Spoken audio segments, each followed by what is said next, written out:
S-curve. What is an S-curve? Okay, in the financial feasibility, all your cost allocations, whether it's your revenue or whether it's your costs, mostly in costs, I've got a section that allows you to forecast your method of distributing your costs across a timeline. And in most cases, it will be just a straight line method or an S-curve method. And I'll explain what each one of them is. However, if it is an S-curve and it is mostly used in allocating construction costs across your timeline, when you start projecting your cost in a cash flow. So it's right here. So I'll open up another section right here in the budget. So if you look at where the construction is, so we've got builder's margin, we've got contingency for construction, and then we've got construction cost excluding contingency. So here, if I go back and I expand this section right here, all I have to do is select that I will be distributing my construction cost in an S-curve. I will tell you when it's going to start and how many months it's going to span out to. So that means how long is it going to take to actually build. And automatically I can then select different sections here that talk about what is the steepness of my curve going to be.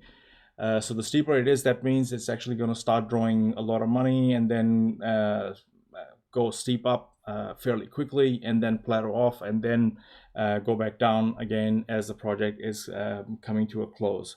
So you got steep, moderately steep, flat, and different kinds of options here.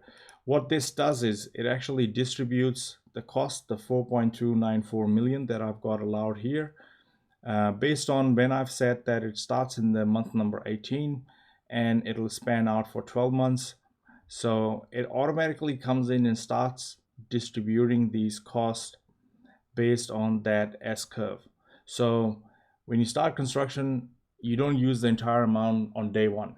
You have to distribute it across your timeline, and that's what that S-curve does. So let's look at what that S-curve is and how it helps us and what does it tell us. So it's also known as S-plots. It's a lot of project managers love to see that. I love to see it. And it tells you how the project is going and how it is performing. So you've got S-plots, you've got cumulative distribution charts, velocity diagrams, or the performance measurement baseline. They're all different things and they mean the same thing, which means S-curve. So what else does it do? So what is an S-curve? Why do project managers like to see S-curve in projects? Why? Because it actually helps you forecast your cash flow. It also helps you with EVM. If you're not a project manager, you wouldn't know what this is, but it means earned value management. And I can quickly explain you. It's basically used to track performance. So you can say, in your timeline, you estimate that your project is going to start on this date, finish on this date. And based on that, you start allocating all your costs. So say, for example, we come back here. But this is your assumptions, because feasibility is a set of assumptions that you do based on past experiences, based on quotes that you get, based on fee proposals that you collect. And in reality, when you're actually doing it, that's what the real-time tracking module that is in beta testing right now would have the full earned value management calculation in there, because in that, what it is doing is it's saying in the 18 month I'll spend 53,000, but in reality, when I was actually doing my project, I spent that 18 months, that 53,000 a month before, or a month later, or over here, or it was spread out over there. So what it does is it compares your baseline with your actual, and then it tells you whether or not you actually performed well in the project. So this is a performance tracking measure, AVM, earned value management. I quite like it because I benchmark my projects from where they start, where they finish, and I track the timeline, because timeline is very, very important, just as much as cash flow. Quantity output comparison, it has to do with production. I don't use that. We're not producing any parts or anything, or a scheduled range. It has early scheduled dates, and then you'll have the late scheduled dates, and based on that you can actually use that S-curve to plot that information for you. It's a graphical display of cumulative data, and that data can be made up of project cost, man hours, progress, or quantities plotted against time. So that's what an S-curve is. So an S-curve aims to represent the utilization of resources, which is dollars in our case, over the proposed time of the project. So a normal S-curve will look like this, but don't be surprised if it doesn't. So the term S-curve denotes the tendency of the cumulative curve to form a shallow S-curve, flatter at the start and steeper in the middle, and or flattening off again towards the end. So although it is called an S-curve, it doesn't necessarily have to be an S-curve. So don't be surprised that if it comes out in a bell curve, that's also fine, no problem whatsoever. And it just depends upon what is the nature of your project, how the costs are going to be allocated, and they will be distributed. So the steepness of S-curve. So based on what I have allowed for in this feasibility, we've got 5 different steepness levels. I've got a flat, a steep, a moderately steep, a moderate, and a moderately flat steep curve. And based on the normal distribution, they can be plotted against the time. So let's say we need to distribute $1 million using an S-curve. So this is the same as allocating any of your costs, and you can even do that for, even if they are not costs, you can actually do that for allocating your revenue. But usually if you expand this, I would keep that in a straight line. That means it will be distributed based on equally divided or not. So you can change that, keep that flat, keep that in a straight line. So you'll see most of my income and some of the expenses that I know would be incurred are in straight line, because there is no S-curve in that scenario. But all your other costs can be distributed in an S-curve. They can be kept flatter. They can be, you can change the intensity of their steepness based on how you want to distribute these costs across time.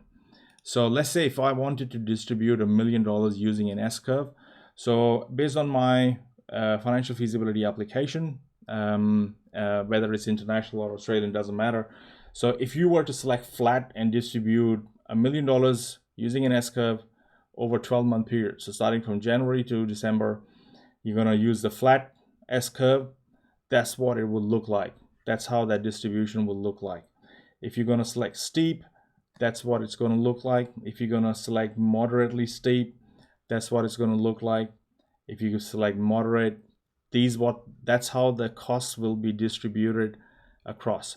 So let's see what they actually look like. So if you look at just the flat version, that's what it looks like.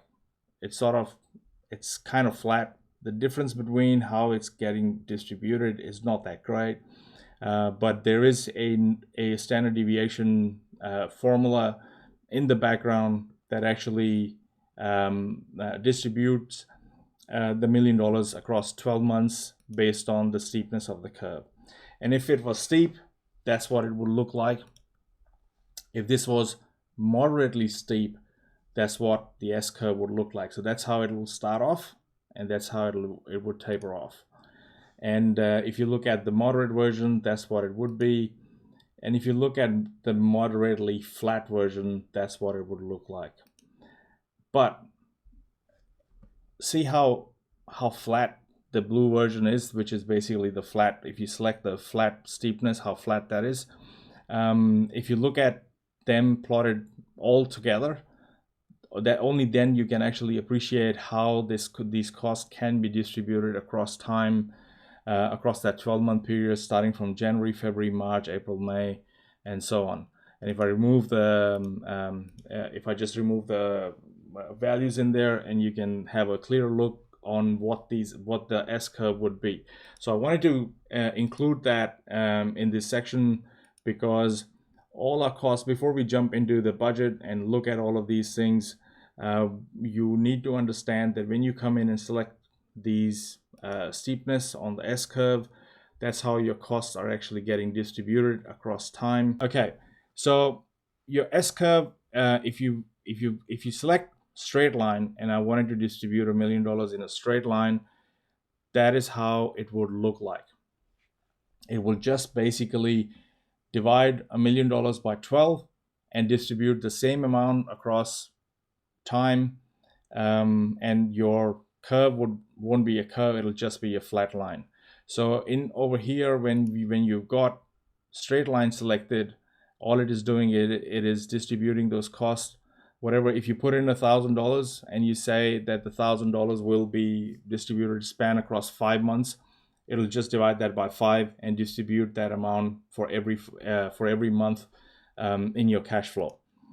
So let's look at a real life development cash flow. So this cash flow has actually come from the feasibility that I was looking at before. In one of my feasibilities, I think this is the number that we used. It's either this one or the other one, and we should be able to pick that up pretty quick. So this one here. So all I did was I picked up this number and I plotted that for the S-curve distribution to show you what how the costs are distributed across time in an actual project. So when you start the project and you have to go and get your permit, you have to settle on your land, all this in red and in negative means that the money is flowing out of your pocket. So it's an outflow in your cash flow. So you're actually carrying the project right till the end, and you've allocated 3 months for all your sales to actually settle. And once they are settled, that's when the money will start coming in. So this is what it will look like. So if you were to have this whole thing plotted on a graph, that's what it will look like. So it'll start off like that, and it is below zero because that's where the money is being spent. And it's above zero is because we've allowed some rental income in this time. And this is where you settle on the land and you carry the project and you carry all the costs. So it's not a lot of difference because these costs aren't great with respect to what we spend over here. Now in my S-curve, I had selected moderate or moderately flat, and that's why the S-curve, the cost distribution for construction, are a little bit flat over here. And this is where the spike is when I have to pay out or I have to inject capital into the project.